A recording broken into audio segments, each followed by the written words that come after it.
Lanjutkan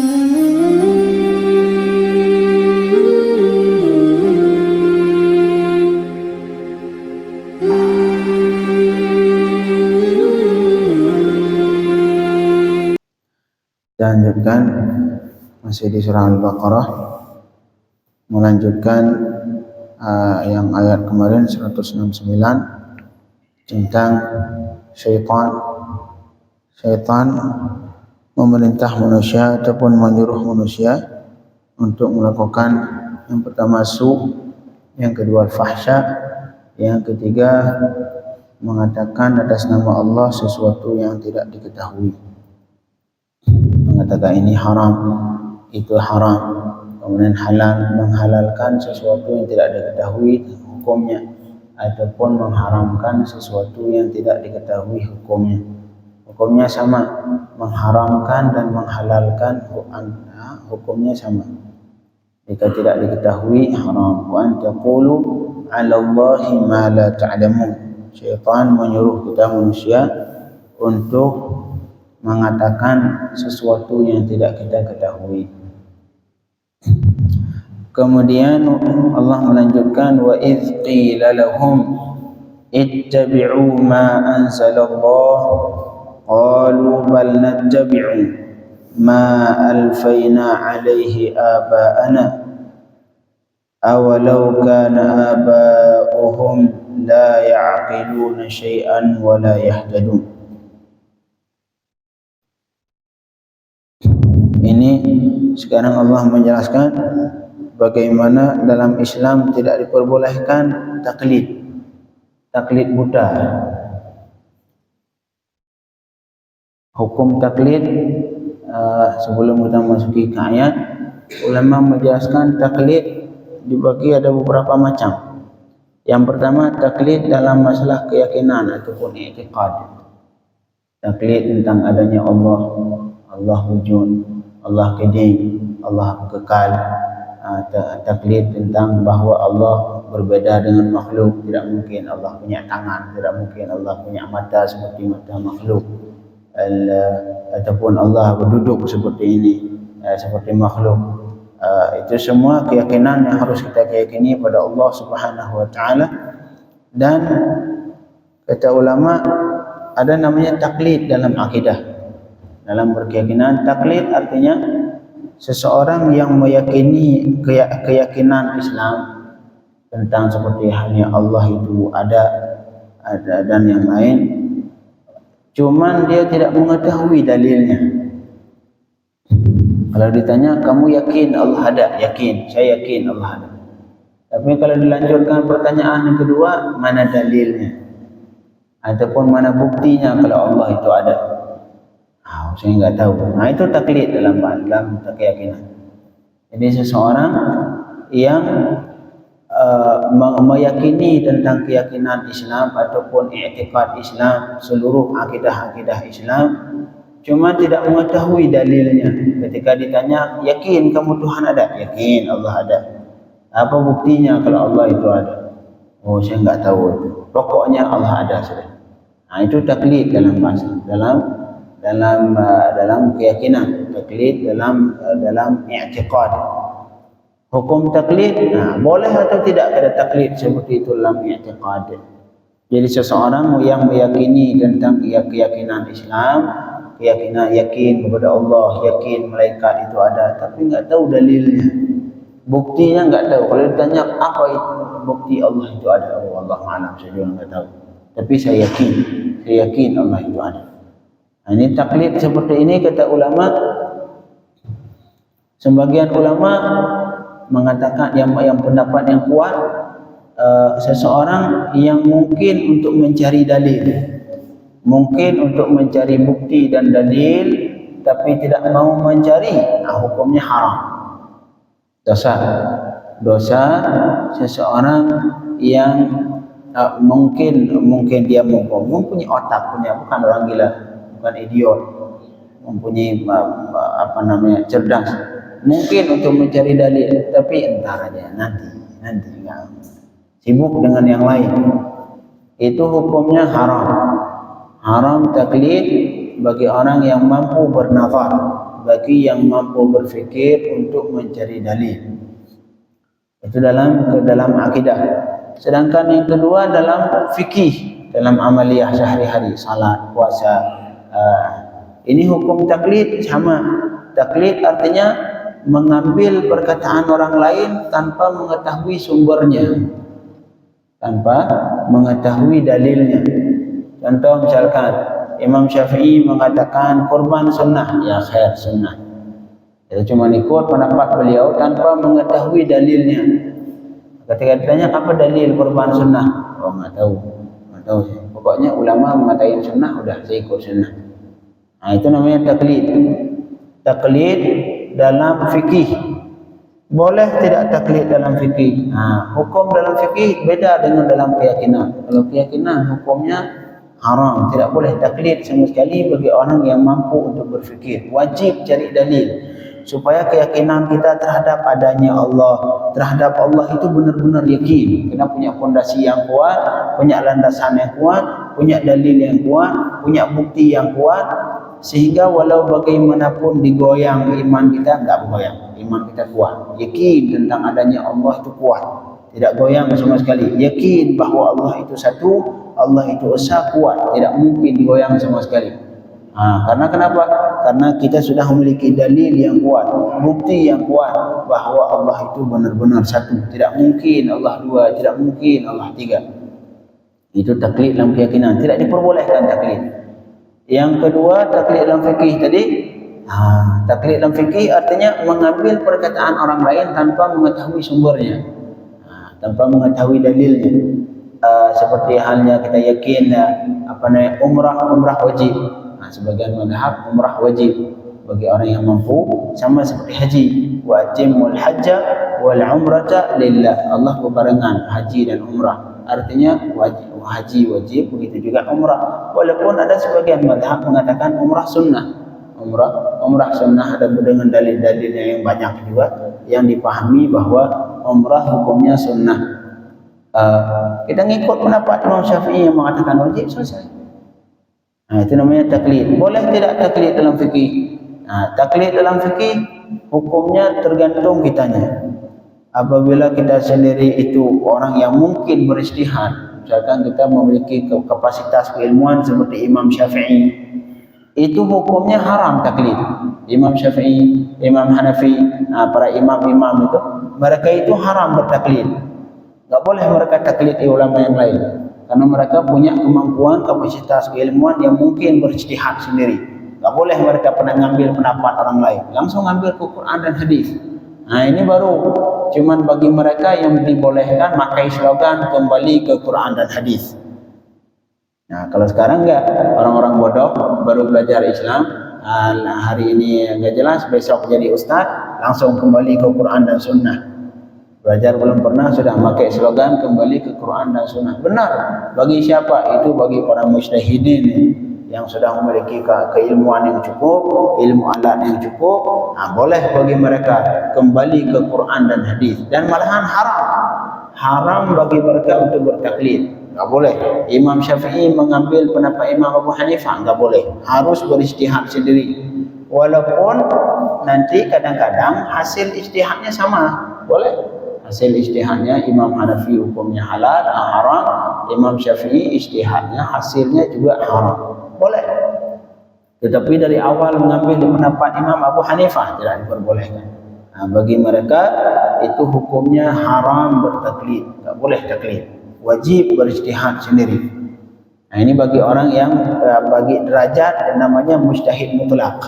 Derajat orang-orang yang memiliki keilmuan yang sampai derajat mujtahid mutlak seperti Imam Syafi'i, Imam Abu Hanifah dan para imam-imam mazhab. Kemudian yang di bawah mereka, yang orang yang tidak memiliki kapasitas keilmuan seperti mereka. Ini hukumnya bagi mereka wajib taklid.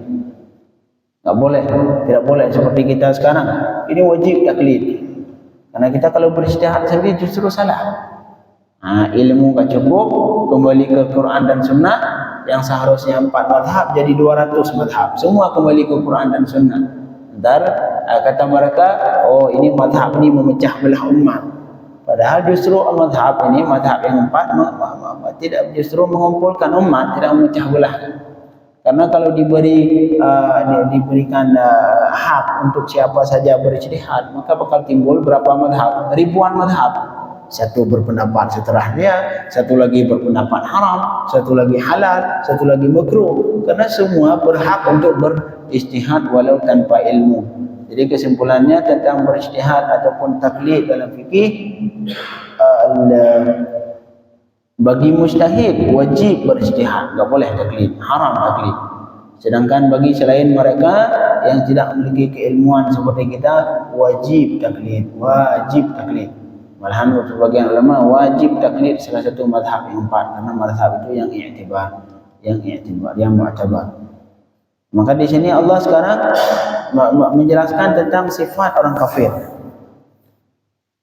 A'udzubillahi minasyaitonir rajim. Wa idz qila lahum ittabi'u ma anzalallah. Dan ketika dikatakan bagi mereka kufar, artinya ittabi'u ma anzalallah, ikutilah apa yang diturunkan oleh Allah dalam Al-Quran. Yang pertama tentang ketauhidan, meyakini Nabi Muhammad sebagai Rasul, meyakini Allah sebagai Tuhan, dan Allah Maha Esa. Dan juga diturun dalam Al-Quran tentang hukum fikih. Ini haram, ini halal, menghalalkan yang halal dan mengharamkan yang haram. Itulah kata-kata Allah, yuhillu lahum at-tayyibat wa yuharrimu alaihimul khaba'ith. Nabi Muhammad menghalalkan untuk kita manusia sesuatu yang baik dan mengharamkan sesuatu yang tidak baik. Jadi kata Allah, apabila kita katakan ke orang kafir, ittabi'u ma anzalallah, ikutilah apa yang diturunkan oleh Allah dalam Al-Quran tentang masalah halal, ikuti makan yang dihalalkan Allah, jangan makan yang diharamkan Allah. Kemudian ikuti juga tentang ketauhidan Allah sebagai Tuhan, dan Allah tidak ada yang syarik bagi Allah, Allah Maha Esa. Apa jawaban mereka? Kalau misalnya qalu bal nattabi'u ma alfaina alaihi abana, mereka berkata enggak mau mengikuti apa yang diturunkan oleh Allah. Terus bal nattabi'u, akan tetapi kami mengikuti ma alfaina. Alfa yulfi artinya wajadna, kami mengikuti apa yang kami dapatkan di atasnya akan bapak-bapak kami. Kami ngikut apa yang kami dapatkan sama bapak kami sudah. Itulah taklid mudah. Bapaknya bapak kami lakukan, kami lakukan. Bapak kami enggak mau lakukan, enggak mau lakukan. Ini seperti halnya perdebatan Sayyidina Ibrahim, dengan kaumnya. Kata Sayyidina Ibrahim,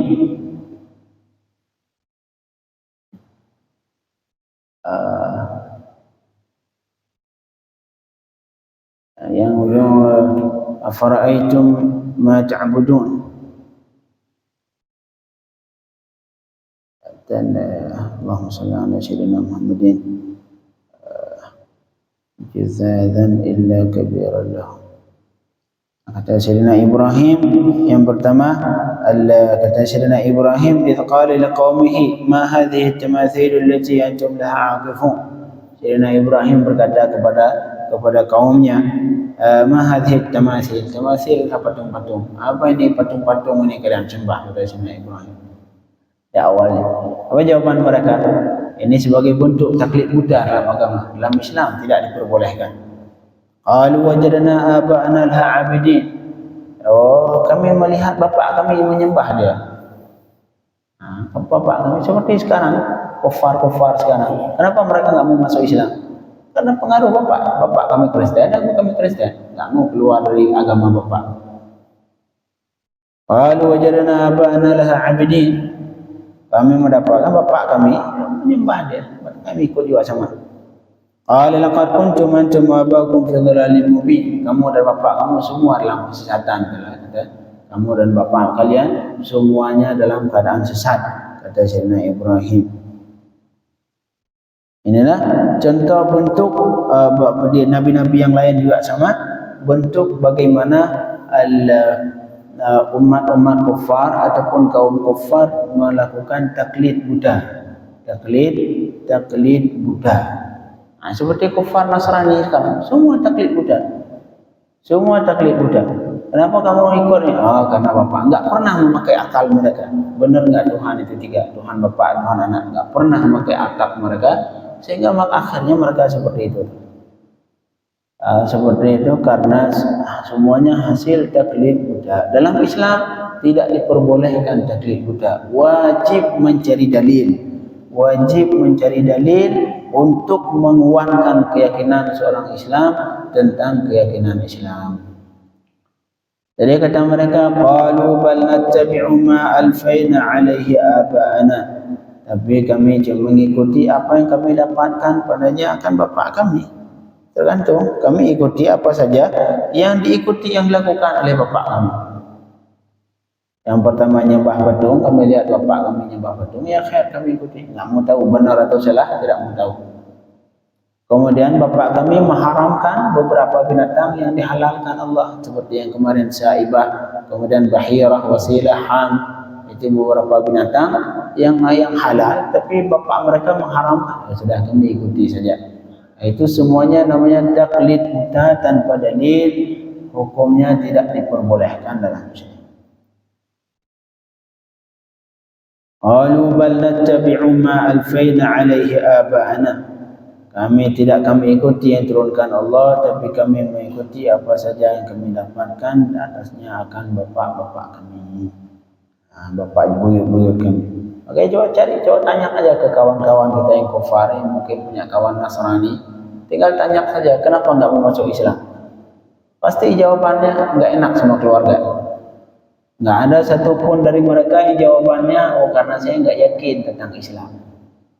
Kalau dia mau belajar, kalau dia mau benar-benar, tinggal panggil saja. Kamu kalau enggak yakin tentang Islam, pelajari Islam sehari 2 hari. Ntar kita lihat apakah dia tidak mau masuk Islam karena tidak yakin, atau memang karena takut dengan keluarga. Kebanyakan mungkin 99% karena takut dari keluarga. Takut entar dicabut namanya dari kakak keluarga. Semua ngikut bapak mereka. Bapak Kristen, bapak Kristen, ibu Kristen. Adapun ibu-ibu agama Nasrani, adapun agama Yahudi, kita juga Yahudi. Selesai. Taklid Buddha. Karena tidak ada satupun keyakinan di dunia ini yang benar seperti hanya keyakinan Islam. Inna dina indallahil Islam. Agama yang benar di sisi Allah cuma Islam. Qalu bal nattabi'u ma wajadna ma alfaina 'alaihi aba'ana awalau kana aba'uhum la ya'qiluna syai'an wa la yahtadun. Apakah mereka mau mengikuti bapak mereka?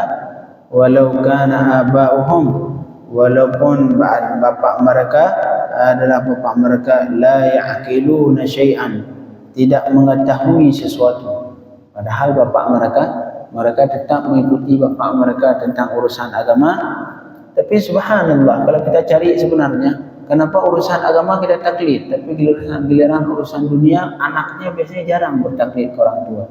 Bapaknya pegawai, anaknya justru kadang-kadang pengen nyari usaha yang lain, nggak mau lewat pegawai. Bapaknya misalkan polisi, anaknya nggak mau jadi polisi. Bapaknya tentara, anaknya nggak mau jadi tentara. Bapaknya petani, anaknya nggak mau petani. Kenapa dalam masalah dunia jarang anak yang bertaklid? Kenapa nggak aja ikut bapak aja saja? Bapak petani, saya petani saja. Tapi kenapa dia mau berpikir? Malahan dia mau berpikir, tidak mau bertaklid tentang urusan dunia berbapaknya. Tapi giliran masalah dunia, masalah akhirat, ikut ya. Bapak-bapak sudah selesai saja. Ini semua kenapa? Karena terlalu menganggap enteng urusan agama. Urusan agama nggak perlu dipikirkan, sudah apa sudah selesai, nggak perlu. Tapi kalau urusan dunia, baru seseorang semangat. sehingga kalau bapaknya pegawai, nggak mau saya jadi pegawai, harus saya seperti. Bapaknya tentara, saya nggak mau jadi tentara, harus lebih dari tentara. Nah, seharusnya masalah agama juga seperti itu. Kalau bapak kita seperti ini, oh saya harus melebihi beliau dari segi keilmuan agama. Inilah yang dilakukan kufar. Kalau masalah agama, ikuti saya sudah, ikuti saja. Nggak mau tahu, nggak mau berpikir sama sekali. Apakah yang diyakini bapak itu benar atau tidak benar? Nggak mau berpikir. Tapi giliran masalah dunia baru bersemangat sehingga harus melewati bapaknya. Awalau kana aba'uhum la ya'qiluna syai'an wa la yahtadun. Mereka tetap mengikuti bapak-bapaknya walaupun bapaknya itu tidak mengetahui sesuatu.